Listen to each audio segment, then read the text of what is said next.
I feel a little bit more energetic. Sorry about the first half. I was a little tired. I've been working all day, and it's roughly 7 o'clock Eastern Standard Time.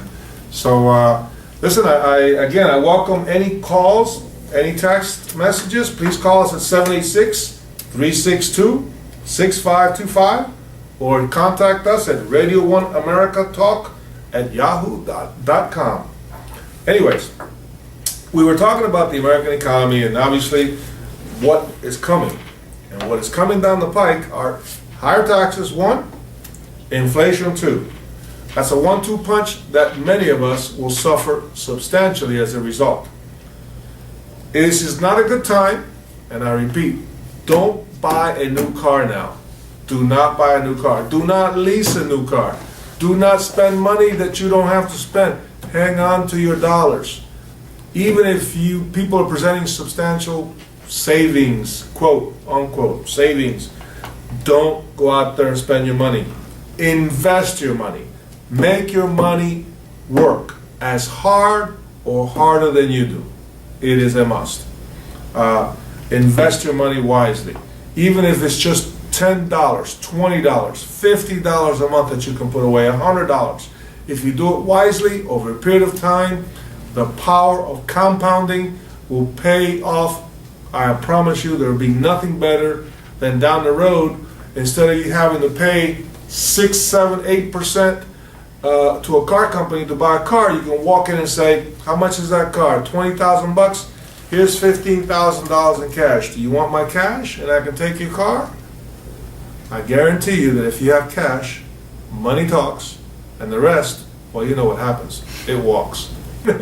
So please, let's talk about a little bit about what we talked earlier. Talked about inflation. What kind of inflation and where the inflation is going to hit you the hardest.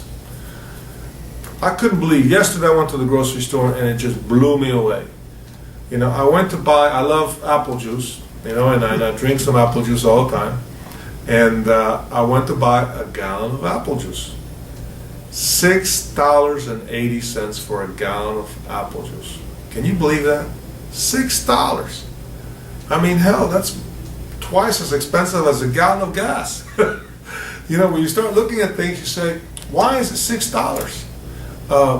It's because the dollar is not worth anything.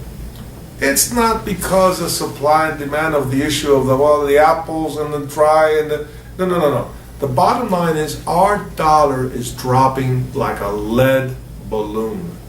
And that's what we have to understand. Dozen eggs, outrageously priced.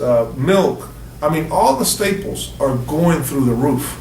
And what's really funny is that you're not hearing anything about that anywhere in any of the press. You don't hear about it. They try to feed you this baloney that the inflation rate is under control, and yet from 3.5 years ago, you're paying over $1.50 more for a gallon of gas than you were paying then. If it was 2 months ago, it'd have been paying $2 more. Thank God it's come down a little bit in the last 3 months. But inflation is unbelievable. Okay, we have another call coming in. Let's pick up. Hi, Joe Gonzalez. Welcome to the American Economy. How can I help you? Yes, I'm calling to see if you to get your take on my name is Jesus Gonzalez. Jose Luis, no? Jose Luis? Sí. Just call me Silverback. Okay, Silverback. Okay, I'm actually calling to find out. I heard today about there's a growing number of foreclosures that are actually taking place with the older citizens. And so I'd like to find out if you have any stats or any information. Is something that I was reading that is actually growing at an alarming pace. Is there any information that you have or anything that you can share that you think it will happen, or any forecast? Okay, how can you help out with that? I'll be happy to help out. Let me share with you, I work for a company, and I'm not going to disclose the name of the company, but I work for a company that what we do is we buy troubled debt. We buy non-performing loans from the FDIC and from banks throughout the country. We have bought literally billions, with a B, of dollars in loans that are non-performing.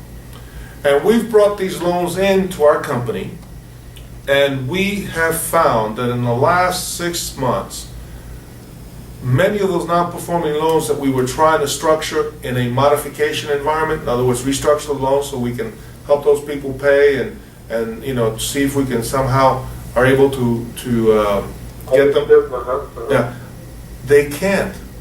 They can't even support a restructuring of the debt. So we have seen a significant increase we've had to foreclose, in foreclosures. Our attorneys are so busy that it's amazing. And we're foreclosing on all types of property, not just residential.